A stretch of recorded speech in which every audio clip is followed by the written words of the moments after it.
আজ এই ভিডিওটার বয়স 1.5 মাস মতো। মানে গুজিকে যেদিন আমরা হারিয়েছি এটা সেদিনের ভিডিওটা গ্যালারিতে পড়ে রয়েছে। ওর সাথে কাটানোর লাস্ট আমাদের দিন ছিল।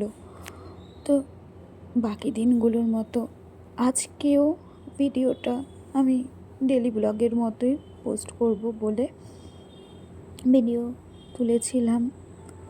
সেদিনকে আমার শ্বশুরবাড়ি বগুলা আমার ননদের ছেলের জন্মদিনের জন্য নিমন্ত্রণ ছিল বলে ওকে রেখে বেরিয়েছিলাম ওই 9:30 নাগাদ। আমার মা দুপুরবেলা চলে আসতো, তবে আমার মা আসার আগেই ও বমি করে বসেছিল। তারপরে আমরা স্টেশনে নেমে গেছি বগুলাতে। তো ওর অতটা বমি দেখে আমি মাকে তাড়াহুড়ো করে আসতে বলেছি। মা এসেছে,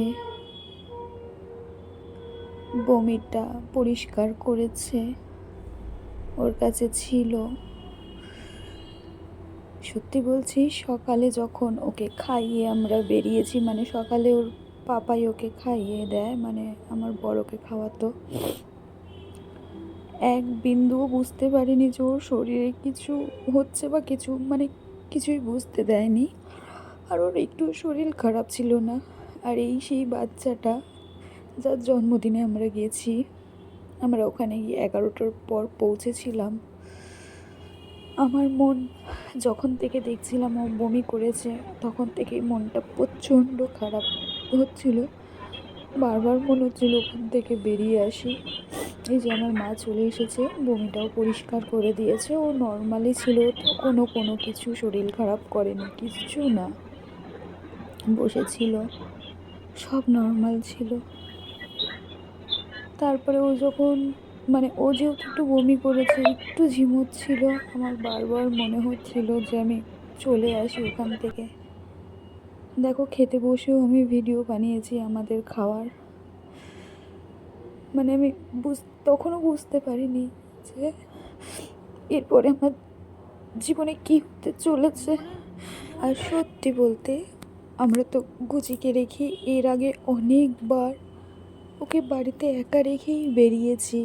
ও 8-9 ঘন্টাও একা ছিল, কোনো রকম কোনো সমস্যা হয়নি অন্য দিনের মতো।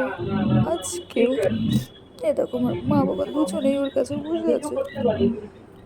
ওর শরীরটা কীরকম করছে এইটা দেখে ডক্টরকে ফোন করা হলো। ডক্টর বলল ও হয়তো কোনো কিছুতে ভয় পেয়েছে, তাই এমন করছে। হাতে মাথায় জল দিতে বলল, দেওয়া হলো।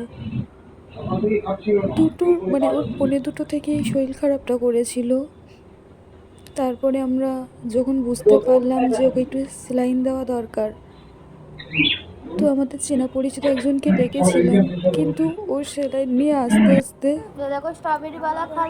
গুজি সময় দেয়নি। তার আগেই আমরা বগুলা থেকে বেরিয়ে গেছি শ্বশুরবাড়ি থেকে। আমাদের রাতে আসার কথা ছিল, বাট আমরা থাকতে পারিনি ওখানে। ট্রেনে উঠে জানতে পারি ওর মাম্মা পাপাকে ছেড়ে চলে গেছে। আমি কথাটা বিশ্বাস করতে পারিনি। আমি ওর জন্য খেলনা এনেছি, ভেবেছি ও উঠে পড়বে। অনেক ডাকছি, অনেক ডেকেছি, এখনো ডাকি। আজও আমি প্রতিটা সেকেন্ডে, প্রত্যেকটা মুহূর্তকে ডাকি। ও আর আসে না। তুই ওর ব্যাগ এনেছিস? ও আর মাম্মার কাছে ফিরে আসে না।